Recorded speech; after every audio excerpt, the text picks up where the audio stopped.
Povo de Deus, a paz do Senhor Jesus, seja bem-vindo a mais uma aula da nossa Escola Bíblica Dominical, seja bem-vindo ao nosso canal. Eu sou Carlos Filho e estou aqui apresentando para vocês o comentário da Escola Bíblica Dominical. Começarmos a informar vocês, as nossas aulas da Escola Bíblica Dominical agora vão mudar o dia da postagem. Nós postaremos as aulas da Escola Bíblica Dominical de Adultos aqui às terças-feiras. Como vocês bem sabem, nós estamos estudando o terceiro trimestre de 2023, a lição escrita, publicada pela CPAD, a Igreja de Cristo e o Império do Mal, como viver neste mundo dominado pelo espírito da Babilônia, escrito pelo pastor e teólogo Douglas Batista. Nós já tivemos a primeira aula desta lição, que está aqui no canal, foi publicado na semana passada, e você hoje vai ter acesso à segunda lição, e nós trataremos sobre um assunto bastante importante e necessário ser falado nos dias de hoje. Lembrando que esta lição é uma resposta ao que a igreja tem vivenciado nesses últimos dias de crise moral e ética que o mundo inteiro passa. Então, a ideia da lição, trazendo um farol aí no meio do oceano, simbolizando a igreja diante de um império maligno que tem tentado também desvirtuar a igreja, mas ela, por ter a palavra de Deus, continua sendo farol para o mundo, tá bom?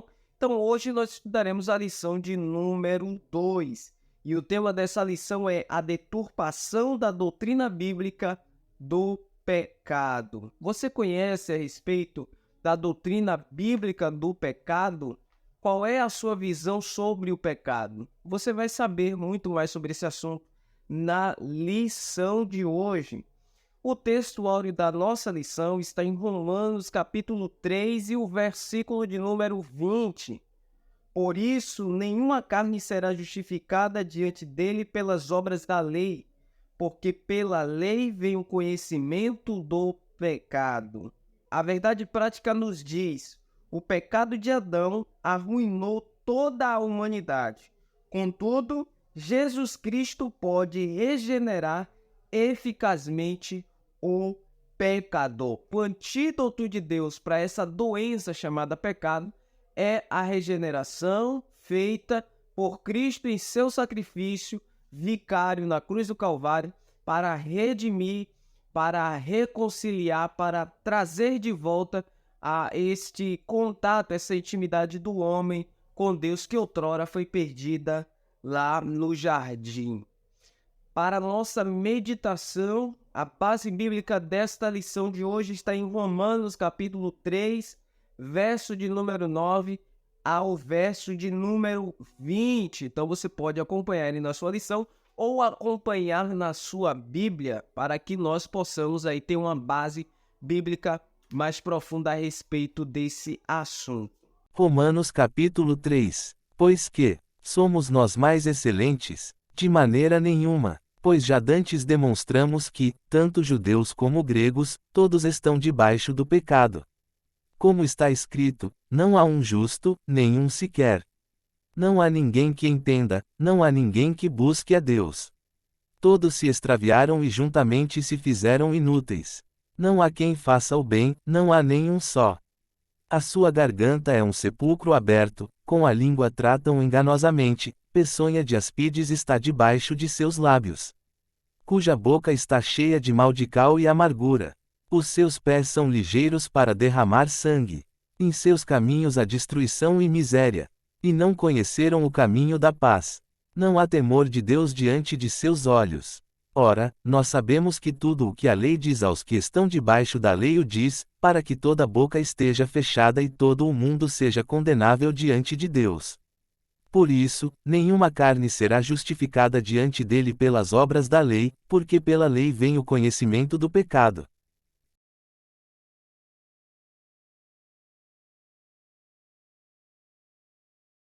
A história da humanidade já narrou para nós diversos acontecimentos e catástrofes de grandes proporções. Mas nenhuma dessas catástrofes elas se comparam à queda dos nossos primeiros pais, Adão e Eva, lá no Jardim do Éden. É quando o pecado original entra no mundo. Nós falamos sobre o pecado porque o pecado ele é uma rebelião contra Deus. É isso que acontece no Jardim do Éden. E quando nós nos referimos à doutrina do pecado, estamos falando sobre o conhecimento bíblico a respeito deste mal que entrou no mundo, desta doença que adoeceu o homem e adoeceu o mundo. E conhecer essa doutrina do pecado é muito importante porque através do conhecimento da doutrina do pecado, nós temos o conhecimento de Deus. A doutrina do pecado, por natureza, ela faz oposição a todas as ideologias que cercam o mundo nesse tempo. A característica de enaltecer os homens e suas boas ações e dizer que isso está intrínseco a ele é totalmente oposta ao que a Bíblia diz. E quando a doutrina do pecado é deturpada, então tudo no campo moral fica em risco. Quando nós falamos sobre o pecado, nós estamos lidando de fato com algo que é oposto a Deus. Quando nós pegamos ali Isaías 59, nós temos a clara referência bíblica de que Deus ele é oposto ao pecado. E ele diz que os pecados fazem inimizade e o afasta de se relacionar com os homens. Então, o pecado é este afastamento de Deus, mas o pecado ele ainda é muito mais sério. E nós vamos falar sobre este assunto nessa lição de hoje. Então, nós vamos partir para o primeiro ponto da lição, que é o ensino bíblico da natureza pecaminosa. Você já ouviu falar sobre pecado social, sobre libertação, ou teologia da libertação, ou liberalismo teológico? Você já ouviu falar sobre isso? Quais são as suas considerações sobre estes três temas? Coloque aí embaixo nos comentários que eu vou ler e vou responder você. Então, em primeiro lugar, nós temos o ensino bíblico para a natureza pecaminosa. Primeiro, definição do pecado. Dentre os termos para pecado, destacamos o substantivo hebraico shatar, cuja raiz significa errar o alvo. Em seu correspondente, o verbo grego é harmartia, que possui a conotação de erro moral. Porém, a Bíblia define o pecado como transgressão à lei de Deus. Trata-se de uma rebelião e desobediência contra Deus e a sua palavra. Além disso, o pecado afasta o homem de Deus, fazendo-o pecar contra o próximo, como está escrito em 1 João, capítulo 6, verso 7. E por se omitirem fazer o bem, como está escrito em Tiago 4, 17. Portanto, o pecado é a condição do homem não regenerado e só pode ser expelido por meio de um novo nascimento. Essa reconciliação do homem com Deus só é possível em Jesus Cristo. Então, a definição de pecado, como está escrito na palavra de Deus e como está bem definido aí na sua lição, é errar o alvo. Mas a melhor definição é pecar contra a Deus, transgredir a lei de Deus. Porque como o pecado entrou no mundo? Começou com a transgressão da lei do Senhor. Deus disse ao homem, a Adão, de todas as árvores que estão no jardim, vocês poderão comer. Vocês só não poderão tocar, nem olhar, nem se aproximar da árvore que está no meio do jardim, que é do conhecimento do bem e do mal. Porque no dia que dela comerdes, vocês morrerão. Então, o primeiro fato da transgressão da lei de Deus é que Deus impôs o limite e estabeleceu uma regra no jardim. Quando o homem vai e come desta planta, desta árvore, ele transgrediu a lei de Deus. E isso é muito importante. Nós sabemos que o pecado é uma transgressão contra Deus e este pecado é um pecado de rebelião, de rebeldia, de desobediência contra Deus e contra a sua palavra. E como a lição quer nos trazer sobre isso, nós entendemos que o pecado, quando ele entra no mundo, ele não só põe inimizade entre o homem e Deus, porque o pecado é rebelião contra Deus, como o texto de Isaías diz, que os nossos pecados fazem separação entre Deus e o homem, e cria inimizade entre Deus e nós entendemos que o pecado nos afasta de Deus. E essa é a condição do homem que não foi regenerado pelo sangue de Cristo. Ele continua afastado de Deus, porque em si ele carrega ainda o pecado e as consequências do pecado original, que é o que nós vamos falar mais à frente, que é a inclinação de todo o seu corpo para aquilo que é pecado. E aí nós também podemos referir que há uma grande diferença entre o mal e o pecado. O que é o mal? Segundo Schaeffer, escreve dizendo: o mal pode se referir a uma possibilidade que pode ocorrer a partir de um ser bom, enquanto o pecado é aquilo que é concreto e ativamente oposto ao caráter de Deus. Então, para Lewis Schaeffer, ele acredita que o mal como possibilidade, ele somente poderia se tornar real por meio de um ato concreto de uma criatura boa, que por razões pessoais pudesse usar o seu livre-arbítrio de forma que contraísse a própria natureza. Dessa maneira, fica difícil para a mente humana imaginar um tempo em que não havia um oposto ao bem. Ainda que pela ausência de seres que fossem capazes de pecar, o pecado não poderia ver existência até que outra forma fosse criada. E foi apenas depois da queda de seres moralmente livres, como anjos e homens, que o pecado tornou-se concreto e oposto ao caráter de Deus. Então, esse é um pensamento de Schaeffer e retrata muito bem a respeito da divisão entre aquilo que é mal e o que é pecado. Então, o mal é a possibilidade de alguém que é boa possa fazer. O pecado é algo concreto, feito intencionalmente, contrariando a natureza de Deus. Isso é, fazer oposição a Deus. Isso é o pecado, que é muito diferente do mal.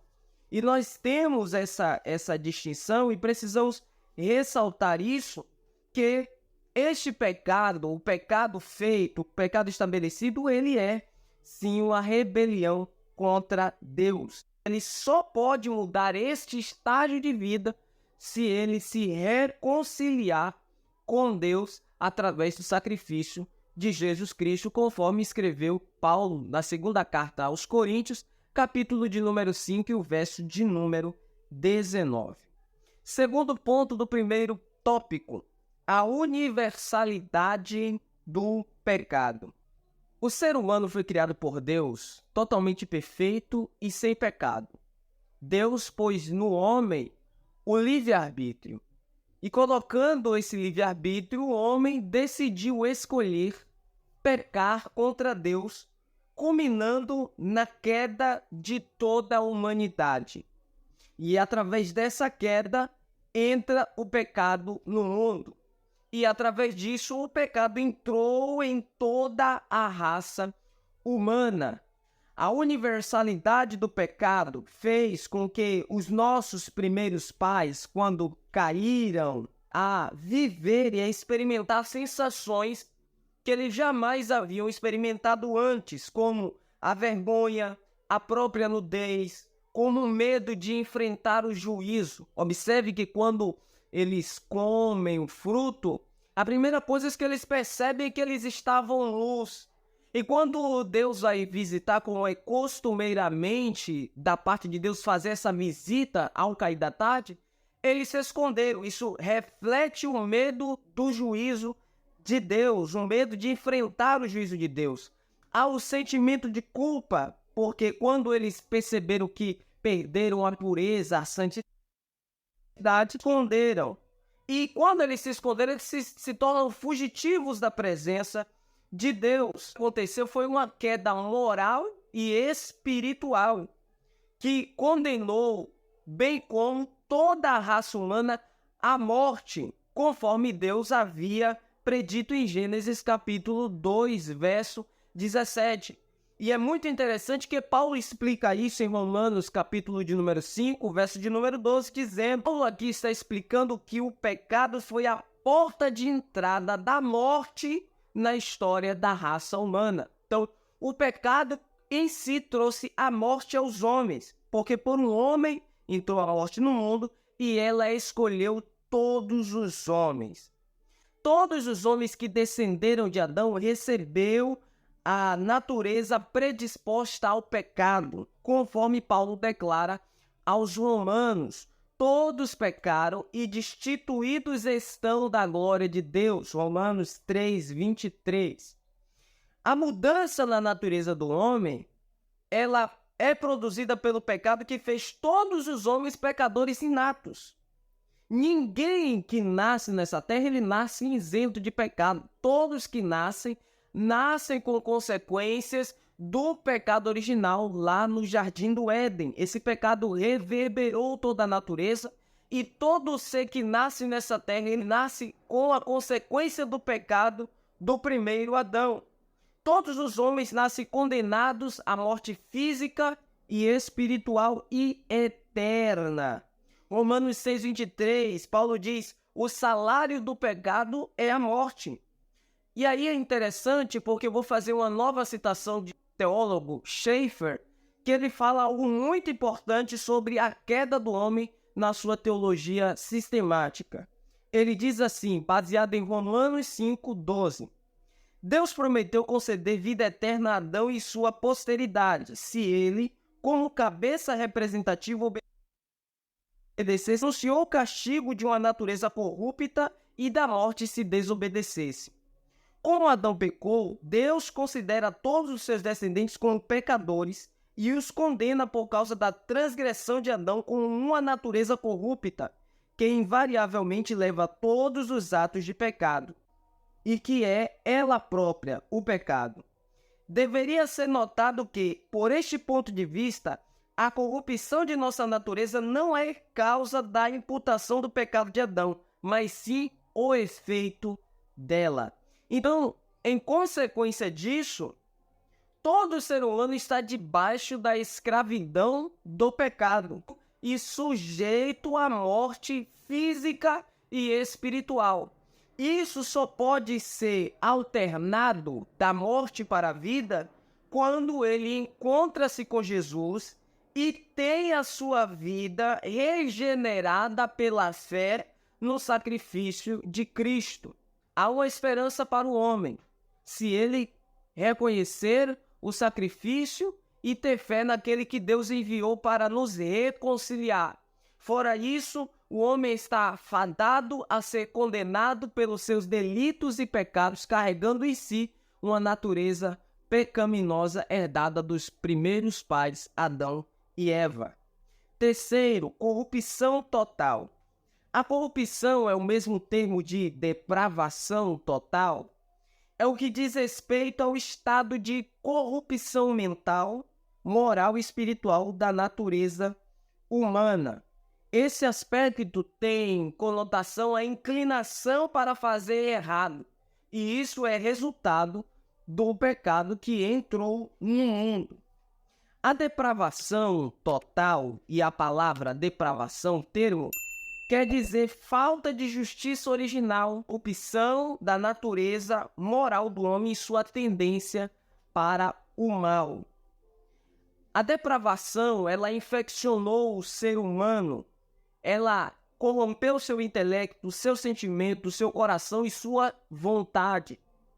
O ser humano ele tornou-se incapaz de mudar o seu caráter e sua vida de maneira a torná-la de acordo com a lei santa de Deus e nem de transformar sua preferência pelo pecado pela preferência de algo que seja bom para si. Então observe como a depravação tomou conta que o homem, por si e por sua natureza pecaminosa, ele prefere algo que seja bom para si, mas ele não consegue preferir algo que seja bom e de acordo com a lei de Deus.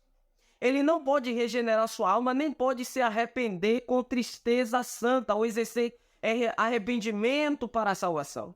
Entretanto, a doutrina da depravação total tem sido mal compreendida nesses dias e mal interpretada. E é importante que nós venhamos obter o seu significado completo. O verdadeiro sentido da depravação total, segundo as Escrituras, é que todo pecador é inteiramente destituído daquele amor de Deus, que é uma exigência fundamental para a lei de Deus. Segundo Deuteronômio 6, 5, amarás, pois, o Senhor teu Deus com todo o teu coração, com toda a tua alma e com todo o teu entendimento. O homem que recebeu o pecado como consequência, e ele é totalmente depravado por causa desse pecado, ele não se encaixa nessa questão de amar a Deus sobre todas as coisas. O que ele possui, segundo a depravação total, é uma aversão a essas características e que é extremamente dado a preferir a si próprio do que a Deus.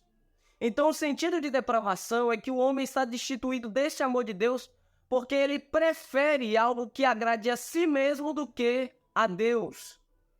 Ele possui uma aversão a Deus tal que, por vezes, torna-se inimizade para ele. Que cada faculdade é desordenada e corrupta.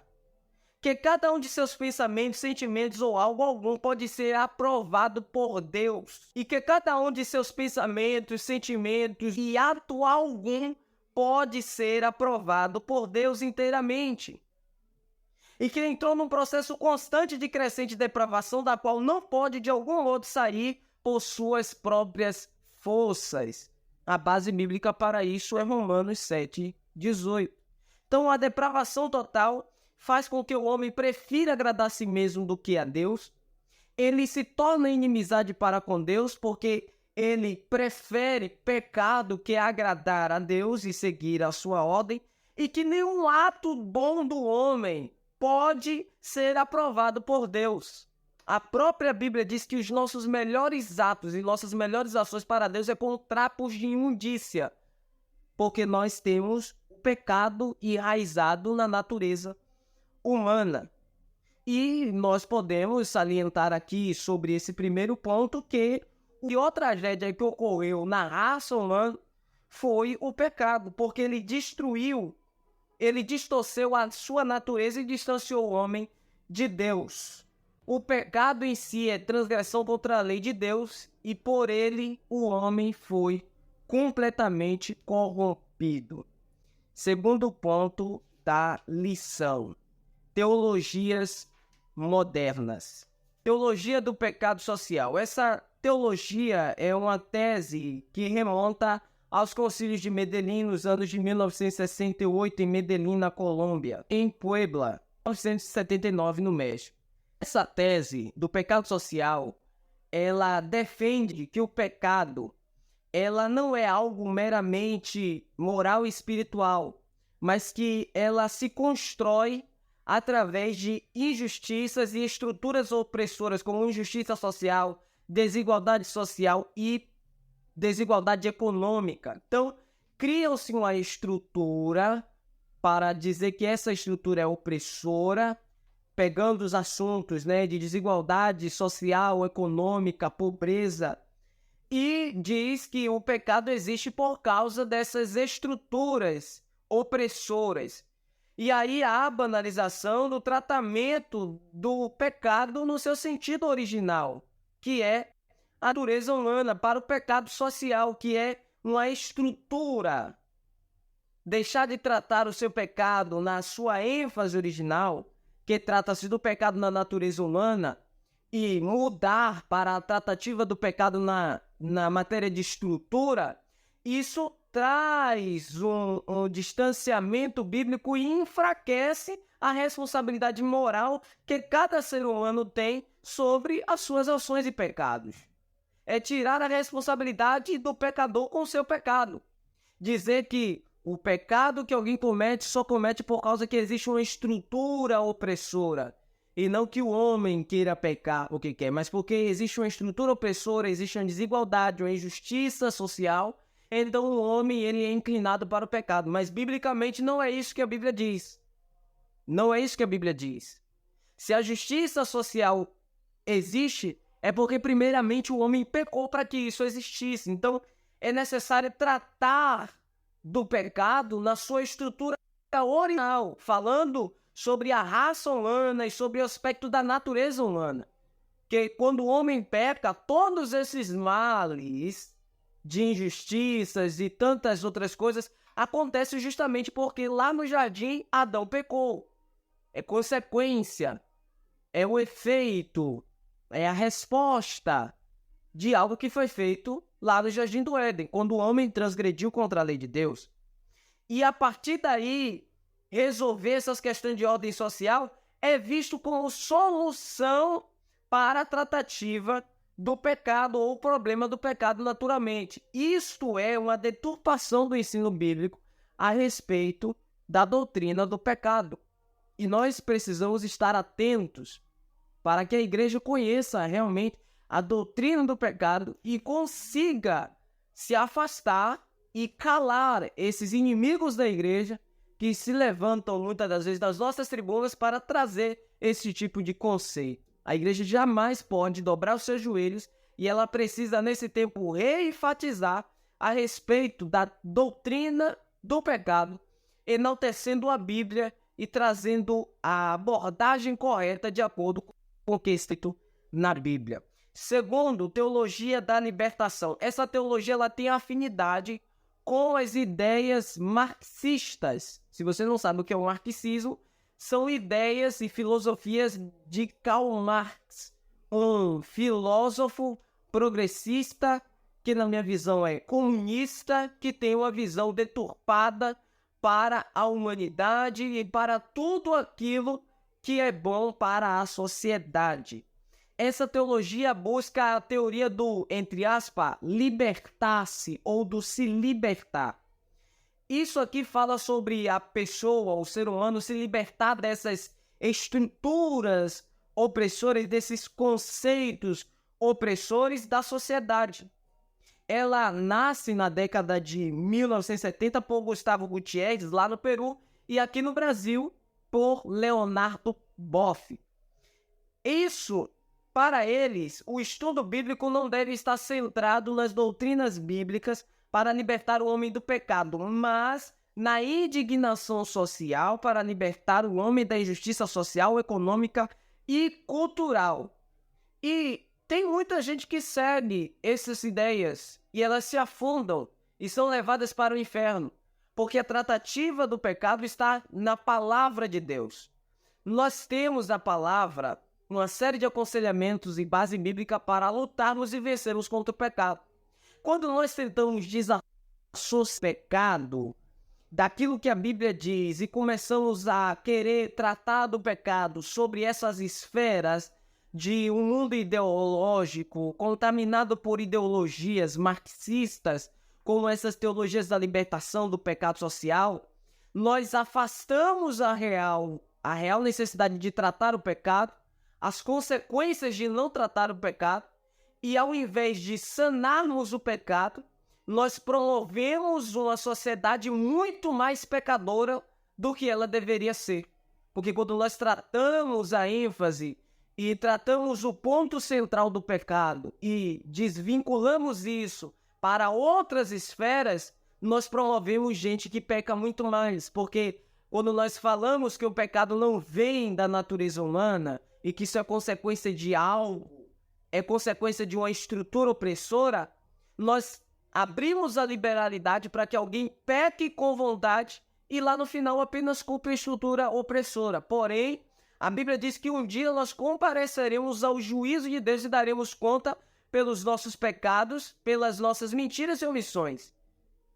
Então, o papel da igreja nesse tempo é reafirmar diante dessas teologias diabólicas, é trazer o ponto de vista bíblico. Por isso que precisamos de exegetas, apologetas, precisamos de pastores, mestres, professores, pregadores, que conheçam a doutrina bíblica e saibam expor essa doutrina bíblica, a fim de esclarecer a mente dos santos e o mundo também conheça que a tratativa do pecado da Bíblia, ela vai muito além de esferas de justiça social, mas ela trata diretamente com o ser humano, suas escolhas, e como já falamos disso, trazendo o pecado como essência daquilo que afasta Deus e apontando Jesus como aquele que morreu para perdoar os pecados e trazer novamente esse acesso do homem para com Deus. O grande impacto dessas influências é que a fé cristã é reduzida à militância política, socialista e marxistas. Pautas sociais e progressistas são disfarçadas pela roupagem de evangelhos e postas acima dos valores morais do reino de Deus. Então, transforma-se o evangelho em conformismo, criticismo e assistencialismo, e não tratando do sentido geral do evangelho, que é promover o homem, o conhecimento da sua natureza pecaminosa e o seu arrependimento. Então, quando nós tratamos desse assunto, nós não levamos os homens a se arrependerem. Nós levamos os homens a cada vez mais conformar-se com o seu pecado. Ele não sente necessidade de libertação, de arrependimento e de mudança. Ele se conforma com sua natureza porque ele acha que uma estrutura está fazendo ele pecar, quando na verdade não é a estrutura que faz ele pecar, mas o seu pecado faz com que alimente essa estrutura cada vez mais injusta. Será que você me entende? Que não é a injustiça social que me faz pecar, mas o meu pecado alimenta a injustiça social. Quanto mais os homens pecam, mais injustiça há, mais corrupção há, mais pobreza há, porque o homem se afastado de Deus. Então, precisamos trazer no homem esse conhecimento de que ele por si só é depravado e que ele precisa de Deus para mudar essa natureza. E não temos uma sociedade conformada de pecado, mas que elas busquem mudar. E nós só podemos fazer isso se nós levarmos o evangelho de fato como ele é. Terceiro, liberalismo teológico, que é o movimento que cresce após a reforma protestante, que a razão é colocada acima da revelação divina, ou seja, a teologia liberal ela é terrível, porque ela começa a criticar a revelação bíblica. E ela começa a se desvincular e dizer que os textos, eles não são realmente inspirados, que aquilo ali foi uma ideia humana, que Deus não se revelou naquele texto, aquele texto ele não é 100% literal, ele é um texto figurativo, ele é uma fábula, ele é uma história, mas na verdade isso aqui é um mal que o diabo tem implantado e nós temos vendo no Brasil igrejas que já se entregaram ao liberalismo teológico há muito tempo, aonde elas deturpam o texto e afirmam que tal texto ele não é literal, que aquele texto ele não é inspirado, que aquele texto foi algo que foi colocado ali somente para brilhantar e deixar o livro um pouco mais bonito. É você trocar a mensagem de salvação e de arrependimento, de confissão de pecados, a mudança de caráter por uma visão progressista que enfatiza a transformação social pelo paradigma do marxismo. Então, nós temos igrejas no Brasil recheadas desse liberalismo teológico, onde o pensamento progressista, marxista, socialista, comunista está entrando dentro das igrejas, afastando as pessoas do evangelho, e as pessoas agora começam a olhar o evangelho de uma outra forma, como se fosse uma militância política, como se fosse um ideal político, onde as causas do evangelho não são tratadas de forma séria, mas sim uma visão, um ideal. E no dia que a igreja de Deus parar de acreditar que a Bíblia é a palavra de Deus, então não há por que pregar, não há por que ensinar, não há por que haver mais evangelho sendo pregado, se ninguém acredita mais na Bíblia. É por isso que a igreja precisa se levantar nesse tempo e reafirmar a sua posição bíblica e teológica. Precisamos de homens, de Deus, que tenham uma palavra de Deus em sua mão, tenham fé suficiente que a palavra de Deus ela é inspirada, ela é infalível, ela é inerrante, ela é completa para a vida da igreja. Então começam a questionar muitas doutrinas bíblicas, como a doutrina do pecado, que a Bíblia tem discurso de ódio, que a Bíblia odeia os homens, que quem escreveu aquilo ali não era alguém inspirado por Deus, porque Deus era amor e os homens inspiraram incitando ódio. Não, irmãos, isso não é. Para quem é salvo, para quem ama a palavra e para quem acredita nessas escrituras, sabe que é um manual de Deus para que o crente, para que a igreja tenha sucesso. Mas vamos tomar cuidado com esses lobos que têm entrado dentro das igrejas, pregado um evangelho fácil, uma porta fácil, a fim de te desvincular e te levar para o inferno. Deus está querendo uma igreja que viva intensamente o evangelho e que defenda fielmente as Escrituras. Nesse tempo nós temos necessitado de apologetas firmes para defender o ponto de vista bíblico, sem hesitar nem para a direita, nem para a esquerda. Terceiro ponto da lição: a normalização do pecado. Crise ética e moral. Nós já sabemos que a deturpação do pecado, ela descamba para um afrouxamento da ética e da moral. Se deturpar a doutrina do pecado, abre-se um precedente gigante para que a moral e a ética vá para o esgoto, vá para o lixo. Nessa concepção, a obediência aos princípios bíblicos se refere ao caráter cristão. Porém, o conceito deturpado e relativização do pecado resulta em desvio e falha do caráter, segundo Timóteo, capítulo 3, verso de número 5. Desse modo, a sociedade deixa de ser eticamente sólida e torna-se moralmente desajustada. Você lembra que no segundo tópico nós falamos das estruturas opressoras? Então, essa é a consequência. Quando a sociedade deixa de tratar o pecado da forma que ele é, isso deixa a sociedade eticamente e moralmente desajustada. Há um desajuste na sociedade quando não se trata pecado na sua forma original. Os temas progressistas violam a ética e a moral bíblica e passam a ser normalizados, tais como pecados de moralidade sexual, aborto, uso de drogas ilícitas. Quando não se há uma tratativa e a normalização do pecado, nós temos a destruição em massa de uma sociedade, porque elas se deixam levar e há uma abertura para tudo quanto é tipo de pecado. Moralidade sexual, aborto, drogas, prostituição e tantas outras coisas que levam a sociedade ao fundo do poço e a caminharem a passos largos para o inferno. Segundo, imoralidade sexual. A deturpação da doutrina do pecado favorece o avanço da imoralidade sexual.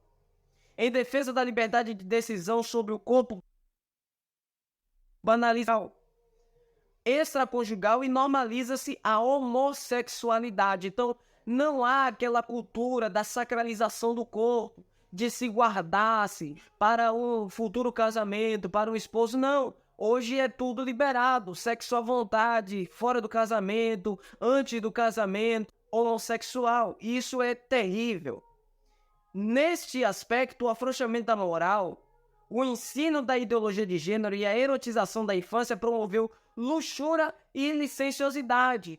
As altas taxas de estupro, de pedofilia, tudo isso está relacionado a uma flexibilização e normalização do pecado.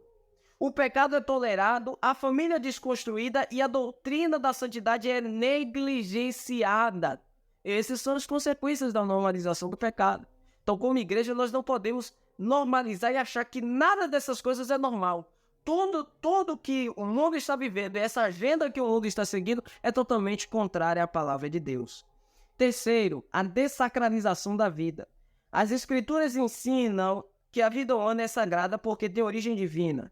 Por conseguinte, a vida é inviolável e deve ser valorizada. O corpo humano ele deve ser cuidado, alimentado e preservado.